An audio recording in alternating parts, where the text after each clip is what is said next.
দুদিনীয়া জীৱন বুলি কৈ আজি ৯০ বছৰেই হ'ল। এজন এজনকৈ সকলো আপোন মানুহ নাজানো কেতিয়াই আকাশৰ তৰা হৈ ৰ'ল।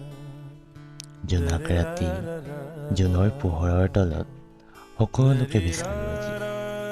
সকলোৱে উত্তৰ দিয়ে তিৰবিৰাই, কিন্তু কাষত আজি কোনোৱেই নোহোৱা হ'ল। বয়সো হৈ আহিল, একোৱেই কৰিব নোৱাৰা হৈ পৰিল। ক'বলৈ বহুত, কিন্তু ক'ব বিচাৰিলেও ক'ব নোৱাৰা হৈ পৰিলোঁ।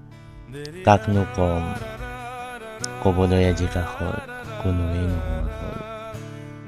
মাথো মৃত্যুৰ অপেক্ষাত আজি বহি আছোঁ জোনাক ৰাতিৰ তলত।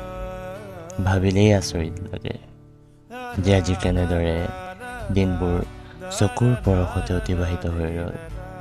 দুদিনীয়া জীৱন বুলি কৈ আজি ৯০ বছৰেই হ'ল।